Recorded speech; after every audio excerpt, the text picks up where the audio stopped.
السلام علیکم ورحمۃ اللہ وبرکاتہ۔ میں نے پیچھا کیا تو وہ اپنے کمرے کی طرف چلا گیا۔ میں بھی اس کے پیچھے پیچھے گیا۔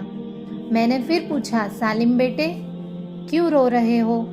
مگر اس نے رونے کا سبب بتانے سے انکار کر دیا۔ اب میں اس کے قریب ہوا، اس کا ننھا سا ہاتھ پکڑ کر پیار سے پوچھا، بیٹے بتاتے نہیں کیوں رو رہے تھے؟ میرے اصرار پر سالم نے رونے کا سبب بیان کرنا شروع کیا۔ جوں جوں اس کی بات سنتا گیا، میرے دل کی حالت غیر ہوتی گئی۔ میں ہکا بکا رہ گیا، میرا سانس تیز ہو گیا۔ آپ کو بتاؤں کہ اس کے رونے کا سبب کیا تھا؟ آج اس کا بھائی عمر لیٹ ہو گیا تھا۔ وہ اسے وقت سے پہلے مسجد میں لے کر جایا کرتا تھا۔ چونکہ یہ جمعہ کا دن تھا تو اسے خدشہ تھا کہ دیری سے جانے کی وجہ سے اسے پہلی صف میں جگہ نہ ملے گی۔ پھر اس نے عمر کو بلایا، پھر والدہ کو آواز دی، کوئی نہ آیا تو وہ رو دیا۔ میں نے اس کے آنسو دیکھے جو اس کی بے نور آنکھوں سے برستے جا رہے تھے۔ میں اس کی باقی گفتگو نہ سن سکا، آگے بڑھ کر اس کی روشنی سے خالی آنکھوں پر ہاتھ رکھ دیا اور پوچھا، سالم کیا صرف اسی وجہ سے رو رہے تھے کہ مسجد جانے میں دیر ہو گئی ہے؟ اس نے جواب دیا، جی ہاں، انسان بہت غافل اور کمزور ہے، وہ کیا جانے اگلے لمحے کی قسمت میں کیا ہے۔ اپنے نابینا لختے جگر سے بات کرنے کی یہ گھڑی ایسی انقلاب انگیز تھی جس نے آنن فانن میری زندگی کا دھارا بدل دیا۔ میری زندگی میں انقلاب آ چکا تھا، میں اپنے دوستوں کو بھول گیا۔ یہ دھیان ہی نہ رہا کہ دعوت ولیمہ میں مجھے شرکت کرنی ہے۔ میں نے سالم کو مخاطب کیا، سالم پریشان نہ ہو، کیا تمہیں معلوم ہے آج تمہارے ساتھ کون مسجد جائے گا؟ وہ کہنے لگا، یقیناً عمر جائے گا، مگر وہ تو ہمیشہ دیر کر دیتا ہے۔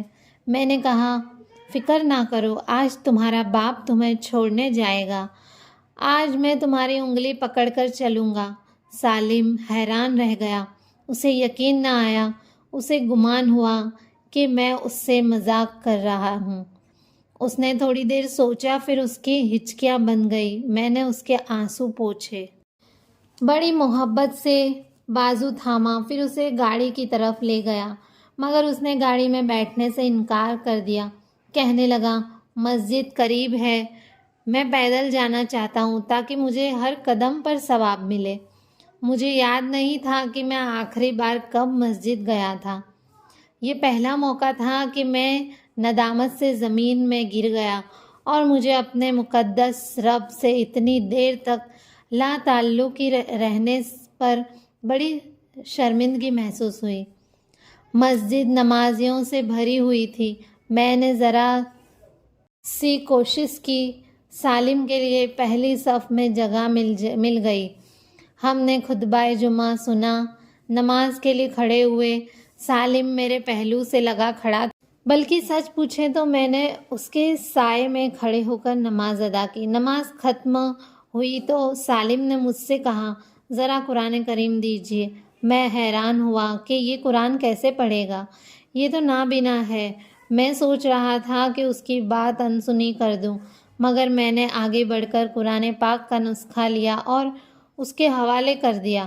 اب اس نے کہا، سورہ کہف نکال دیجیے۔ میں نے قرآن کے اوراق مبارک پلٹنے شروع کیے، چند صفحات پلٹے، پھر سورہ کہف سامنے آ گئی۔ اس نے قرآن کریم میرے ہاتھ سے لے لیا، ادب اور وقار سے اپنے سامنے رکھا اور سورہ کہف کی تلاوت شروع کر دی۔ اس کی آنکھوں کے دیے بجھے ہوئے تھے، مگر پھر بھی پورے سکون اور اطمینان سے تلاوت کی جا رہا تھا۔ اب مجھ پر منفرق ہوا کہ وہ دیکھ نہیں سکتا، مگر اسے پوری سورہ زبانی یاد ہے۔ مجھ پر حیرتوں کے دریچے کھلتے چلے گئے۔ مجھے شدید شرمندگی محسوس ہوئی۔ میں نے بھی قرآن پاک کا نسخہ لیا، سورہ کہف نکالی میں نے قرآن پاک پڑھنا شروع کر دیا۔ پڑھتا رہا، دیر تک پڑھتا رہا۔ جوں جوں پڑھتا گیا میری آنکھوں سے غفلت کے پردے اٹھتے چلے گئے۔ پھر میں نے تڑپ کر اپنے رب سے اپنی ہدایت کی دعا مانگی۔ میں اپنے آپ پر قابو نہ رکھ سکا۔ ماضی کا غبار چھوٹ گیا۔